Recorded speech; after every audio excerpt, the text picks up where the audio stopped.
Yo, ancient art was fucking sick. Dude, what's your favorite art period? I have a few. My one I bring up the most is during and after the Soviet era in Russia, and a brief, very small period in China. China's still communist, but during the 80s, they were letting people, they brought some capitalism in.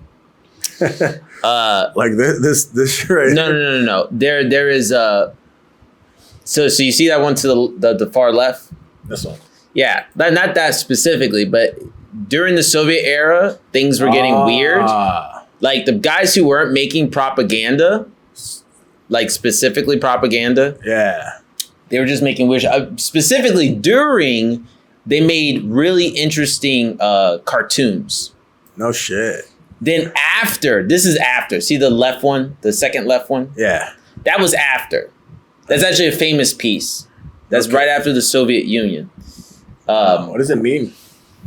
I forgot what it is. I fuck your wife. I forgot what it says in Russian, but it's a like you feel the aggression in the piece. Yeah, you really do. And that's what a lot of that era did. And a lot of it, people just think they just think like that piece like shapes, but there's so many different styles that came out of that era.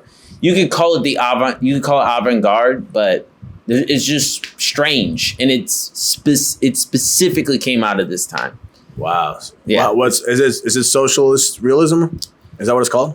There's a lot of names because you also have to remember there's World War I, USSR, and there's World War II, and these are two different art eras for them. And there's also right after they were like literally the Iron Curtain fell. And art just spewed out, like artists who have been making propaganda their whole lives, like for generations. What? That's almost like 2 generations almost of propaganda making art. That's wild. It's like comic book shit. Yeah, and even in a lot of the Soviet cartoons, they would put in small little Easter eggs for communism. Like that one right there is from World War I. I can tell right away. Yeah, that one's from World War I. So we need you. And you can see the evolution. Fight for Mother Russia. Yeah. You can see the evolution with their art styles. Wow. But there's a few pieces here and there, which most of them are for propaganda, but they're just strange. They were allowed to get a little weird. It's dark, bro. Russia makes dark art. I don't know what it is, but the tone is always like, even like their cartoons. Like even their kids' cartoons from like the 90s and shit like that are like, these are fucking dark, kind of wild cartoons. There's a really good video actually on YouTube. This guy knows his stuff because a lot of videos I've watched before, and he talked about some videos I haven't heard of. And he talked about Soviet art, and that's another thing. Remember, the USSR wasn't just Russia, right? The USSR. It was all these other countries. So Hungary made some weird shit. Armenia made some weird shit, like Lithuania. They all have to make stuff for their area, right. So in a weird way, they had some freedom because let's be honest, they couldn't keep track of everything, right? So that allowed artists to get away with small little weird things, And also when Disney is actually very key for this era because. The USSR wanted to show they were just as good as America in the West. So when Disney came out, they had to compete with that. So they stuck with their weird shit because that was their style. Like the West didn't have this look. No, it didn't. So, and they knew that. So like, okay, let's stick with our look and let's make our cartoons. I forgot the guy's name, but he was like one of the biggest animators at the time. He was kind of their Disney in a way, if I could say that. He was just a really big animator at the time, and he made a lot of movies for them. And one of his movies I liked a lot. I even used one of them for a painting idea I had, a horse. And it's very unique. I mean, one of the most famous, I think, is the Ice Queen. This one to the left. That's the Ice Queen one. Not him. That one. These are like some of the... But see, each one's different. You know what I mean? Wow. All the looks... Fyodor Kitruk. Each one's different. Yeah, they're pretty wild. Yeah, this shit's fucking dark. There'll be claymation ones. The claymation ones are really weird. Yeah, go back up a little bit. There's a one to the left. That one, the guy took bugs and he slowly, it's all stop motion shit. He took real bugs, obviously dead, and he like made them live life like normal people. That's insane. That's that Soviet shit. They're just weird. They just got weird shit. Yeah. It's pretty creepy. No way. Yeah, dude. That's what, when you ask me about an art era, I think this era gets very little love. It created so many unique things. I mean, you can look up Soviet playgrounds. It's the stuff of nightmares, but I love the look. It's so unique and so that place. Wow. Look at this. Yeah. Look at these monstrosities. Yeah, this thing is very Soviet looking. Oh yeah, this is like, what the fuck is that? It's a dude sleeping. Go down. See that other one? This one? Yeah, like the little girl. I've seen these. I've seen all these. There's ones with the MMMs, and they just look horrible. Yeah, like this. Like it's crazy. Wow, it's crazy. What the fuck? This is fucking also bizarre. Northern Europe.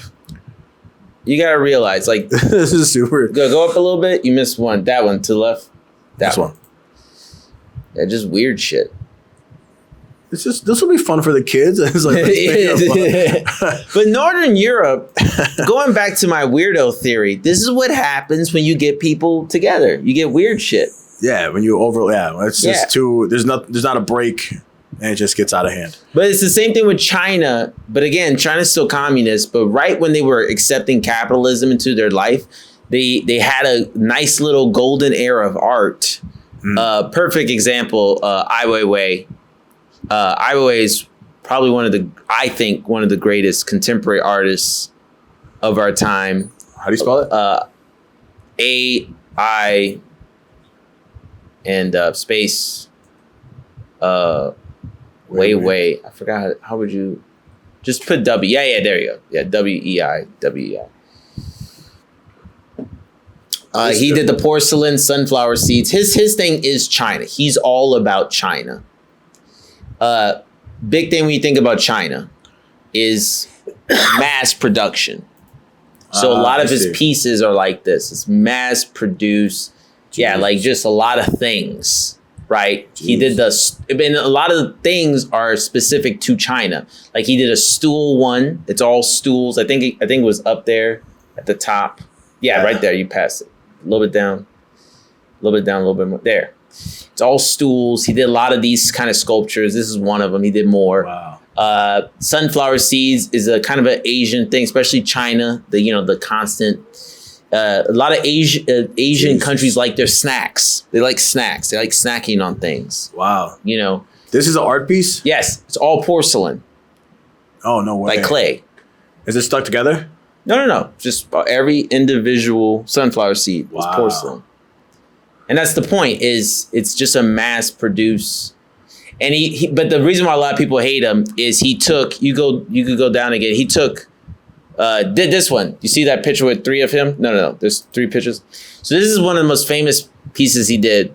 He took, I think it's Han Dynasty vase, and he drops it. Oh, wow. And breaks it. The point of the piece is no one cared about this until he broke it. And this is kind of representation of China's culture. China didn't care. His argument, I think, and a lot of people have written papers about this way better than what I'm about to say.